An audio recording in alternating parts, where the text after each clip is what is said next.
Hello everyone, my self नवीन कुमार। और एक company है जिसका नाम है SRU स्टील्स। ये कंपनी स्टॉक मार्केट से लगभग 49 करोड़ रुपीज़ और उठाना 48 करोड़ रुपीज़ के आसपास और उठाना चाह रही है। जबकि कंपनी यहाँ पर देखने को मिल रहा है कि हर एक शेयर के ऊपर में 4 एक्स्ट्रा शेयर्स जारी करने वाली है, और जो एक्स्ट्रा शेयर्स जारी करने वाली है उनका 10 रुपये पर शेयर के हिसाब से कंपनी चार्ज कर रही है। कंपनी का नाम है SRU स्टील्स, रू स्टील्स। अब ये कंपनी के हम लोग थोड़ा सा डिटेल में बातें करने वाले हैं। यहाँ पर कंपनी ने कोई पर्टिकुलर अभी तक रीज़न नहीं बताया कि क्यों पैसों की ज़रूरत है। एंड बेसिकली अगर देखा जाए तो कंपनी ने सिर्फ अपनी डिटेल्स बताई हैं कि ये इतने पैसों की ज़रूरत है, इस शेयर के ऊपर में इतने शेयर्स हम लोग एक्स्ट्रा देने वाले हैं। अब कंपनी अगर बेसिक डिटेल अगर यहाँ पे देखने की कोशिश करते हैं और समझने की कोशिश करते हैं कंपनी करती क्या है और क्या नंबर्स क्या बोल रहे हैं, नंबर्स को देखते हुए फिर हम लोग थोड़ा सा एनालिसिस करने वाले हैं कि हाँ कंपनी रियलिटी में क्या चाह रही है और फ्यूचर में क्या कर सकती है।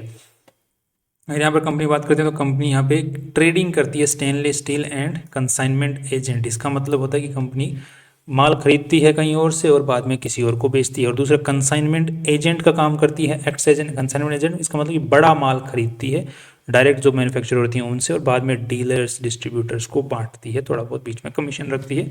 ऐसा कंपनी काम करती है, ऐसा ये बोल रही है कि हम काम करते हैं।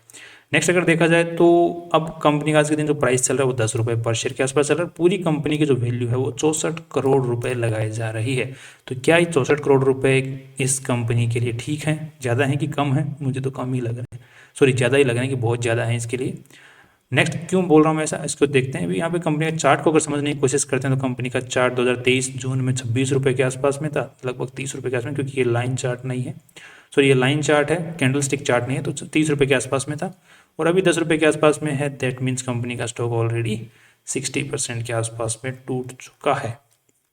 नेक्स्ट अगर देख लेते हैं कि कंपनी का जो पर्टिकुलरली यहाँ पर देखा जाए, जो जो जिसको हम P&L स्टेटमेंट कहते हैं, प्रॉफिट एंड लॉस, जिसमें रेवेन्यू का पता चलता है, तो रेवेन्यूज़ यहाँ पर कंपनी के ख़त्म से ही हो गए हैं। अभी जून 2024 का जो रिजल्ट आया था उसमें कंपनी ने 12 लाख का रेवेन्यू किया, जबकि 57 लाख का एक्सपेंस किया है, खर्चा किया है, जिसमें कंपनी ने यहाँ पर कुछ खास नुकसान कर लिया है, लगभग 46 लाख रुपए का।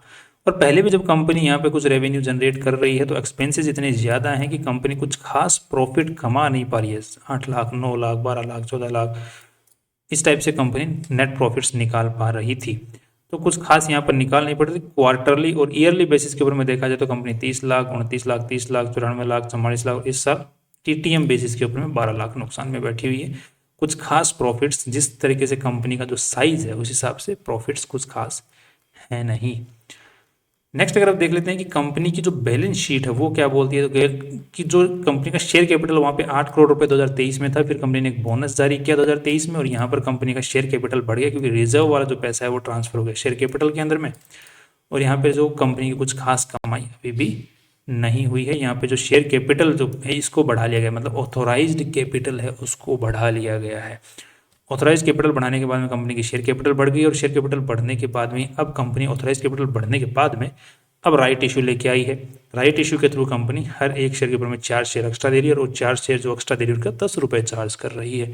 तो लगभग 48 करोड़ रुपीज़ के आसपास में कंपनी उठा रही है। और 48 करोड़ रुपये 50 करोड़ से ऊपर क्यों नहीं उठा रही, क्योंकि 50 करोड़ से ऊपर उठाते ही कंपनी को एक्स्ट्रा डॉक्यूमेंट्स जो है सेबी के पास में डालने पड़ते हैं, और सेबी के पास में जब डॉक्यूमेंट्स जाते हैं तो स्क्रूटनी के अंदर में जाते हैं, स्क्रूटनी में जाते हैं तो फिर प्रॉब्लम बढ़ जाती है इस टाइप की कंपनियों के लिए। तो ये 50 करोड़ से नीचे ही रखने की कोशिश करते हैं अपने जो भी अमाउंट ये उठा रहे हैं मार्केट से उस चीज़ को। नेक्स्ट अगर देखा जाए कंपनी की यहाँ पे अदर लाइबिलिटी सेक्शन, कुछ खास कंपनी पे लोन वोन नहीं है।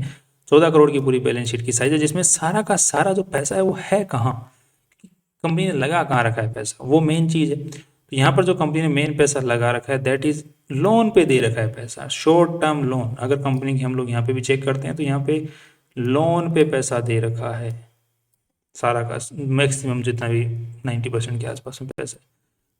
तो लोन पे किसको दे रखा है वो भी कुछ अभी तक कंपनी ने बता नहीं रखा कि हमने किसको लोन पे दे रखा है। दूसरी चीज़, लोन पे दे रखा है तो दे रखा है, बट कितने सालों से दे रखा है? 2000 यहाँ पर देखो 2022 में दिया हुआ था, 2023 में दिया हुआ, 2024 में दिया हुआ है। बट यहाँ पर हम लोग अगर देखते हैं ईयरली बेसिस के ऊपर में तो अदर इनकम की फॉर्म में 2024 के अंदर में कुछ भी पैसा नहीं है। तो लोन पे अगर पैसा दे भी रखा है तो इंटरेस्ट कहाँ है? इंटरेस्ट भी नहीं है। तो ये एक सवाल उठाते हैं कंपनी के ऊपर में कि कंपनी का पैसा है कहाँ। दूसरी चीज़, अब 48 करोड़ रुपीज़ उठा तो रहे, बट लगाओगे कहाँ, उसके कोई प्लान, कुछ कुछ चीज़ें। तो यहाँ पर अब दूसरी चीज़ की, अगर प्लान्स हैं, कुछ चीज़ें हैं कि कंपनी के जो प्रमोटर लोग हैं, मालिक लोग हैं, उनके दिमाग में, मैनेजमेंट के दिमाग में कुछ है ऐसा कि हम लोग इस टाइप से कुछ मॉडल तैयार कर रहे हैं जो कि जनता से पैसे उठा रहे हैं, उसको कहीं यूज़ करने वाले हैं, तो कंपनी का प्राइस बढ़ेगा फ्यूचर में, कंपनी की हालत सुधरेगी। तो यहाँ पे जो शेयर होल्डिंग पैटर्न को अगर चेक करते हैं तो प्रमोटर्स के पास में 19 से 31% तक उन्होंने शेयर होल्डिंग को बढ़ाया, बाद में यहाँ पर 0% कर लिया। तो उनका वो खुद का भरोसा नहीं है यहाँ पे, वो तो खुद बेच के बाज के निकल गए। अगर यहाँ पे चेक करते हैं तो कंपनी के जो प्रमोटर लोग हैं वो नवंबर 2023 के आसपास में निकल के चुके हैं अपने सब कुछ माल मूल बेच बाज के। जय Shri, bye bye. Right, next अगर देख लेते हैं कि अब तो भरोसे तो खत्म सी बात है। राइट, अब यहाँ पे इस स्टॉक के अंदर में लगाना चाहिए नहीं लगाना चाहिए, देखो बात सीधी सी ये है कि ऐसी कंपनियों से जितना जल्दी बचा जा सके बचने की कोशिश करो। ऐसी कंपनियां स्टॉक मार्केट से जिस टाइप से, जैसे मैंने कहा था राइट इश्यू से रिलेटेड, राइट इश्यू क्या होता है, राइट इश्यू में कैसे पार्टिसिपेट करते हैं और राइट इश्यू किस तरीके से काम करता है, कैसे प्रॉफिट की अपॉर्चुनिटी देता है, उस वीडियो में मैंने समझाया है कि कुछ कंपनियां राइट इश्यू लास्ट टाइम चूसने के लिए भी राइट इश्यू निकालती हैं कि लास्ट टाइम जाते जाते एक बार और चूस लो जनता को। तो अभी मुझको नहीं पता कि ये चूसने के लिए लास्ट टाइम जाते जाते चूसना चाहती है या फिर कुछ और रीजंस हैं, फ्यूचर में निकल के सामने आ जाएंगे। बट अभी तक की जो एनालिसिस है उसके मुताबिक तो ये नज़र आ रहा है कि कंपनी कुछ खास प्लान्स यहाँ पे दिख नहीं रहे हैं और कंपनी डूबती हुई नज़र आ रही है। सो ऐसी कंपनियों में इन्वेस्टमेंट करने से बेहतर है कि आप अच्छी कंपनियों में इन्वेस्टमेंट करें। और अच्छी कंपनियों की अगर इन्वेस्टमेंट की अगर बात करनी है तो आप ग्रुप जो हमारे चैनल है, सॉरी जो टेलीग्राम और व्हाट्सएप चैनल, उसको ज्वाइन कर सकते हैं। बाकी आप यूट्यूब पे बने रह सकते हैं, हम लोग अच्छी अच्छी कंपनी की बातें करते हैं। दैट्स ऑल हमारी तरफ से। आपको आई थिंक आपको राय पहुंच गई। एक क्वेरी और थी साथ में एक भाई की, स्प्राइट एग्रो। देखो स्प्राइट एग्रो का जब हमने बात किया था राइट इश्यू से रिलेटेड, हमने जो वीडियो बनाई तो उसमें बात किया था कि स्प्राइट एग्रो के अंदर में इन्वेस्टमेंट मत करना, वो बहुत ही ज़्यादा मैनिपुलेटेड शेयर है। और अभी जिन जिन भाइयों को स्प्राइट एग्रो के शेयर्स मिल गए हैं वो बेच नहीं पा रहे हैं राइट इश्यू में, क्योंकि वहाँ पे 13 रुपए के अंदर में राइट इश्यू में एक्स्ट्रा शेयर मिल रहे थे। कंपनी का जो भाव चल रहा था वो 70 रुपए चल रहा था और 13 रुपए में एक्स्ट्रा शेयर्स मिल रहे थे। काफ़ी भाइयों के मन में लालच तो जागेगा कि यार 13 रुपए में खरीद लेते हैं, 70 रुपए में बेच देंगे। अब खरीद तो लिए, अब वो नीचे सर्किट पे ही बैठा है। लगभग 1.5 करोड़ लोग बैठे हैं बेचने वाले और खरीदने वाले हैं 10-15 हज़ार रुपये दिन के, 10-15 हज़ार शेयर्स। राइट, तो अब आपको खरीद बेचने का मौका नहीं मिलेगा। पूरा मैनिपुलेटेड शेयर है, गिरेगा नीचे, गिरेगा ही, ऑप्शन नहीं है। फिर भी किस्मत आजमाते रहो, क्या पता किसी दिन बिक जाए, कोई आ जाए। बाकी ऐसा कुछ खरीदने का यहाँ पे है नहीं, क्योंकि जब तक कोई बायर नहीं आएगा तब तक सेलिंग नहीं होगी और बायर्स के आने के चांसेस जो हैं वो बहुत कम है वहाँ पे, क्योंकि वहाँ पर जब राइट इश्यू के जो एक्स्ट्रा शेयर्स मिले हुए थे, वो जो शेयर्स थे वो 2-2 रुपये में पता नहीं कितनी क्वांटिटी में बिक रहे थे, अनलिमिटेड क्वांटिटी में बिक रहे थे उस वक्त।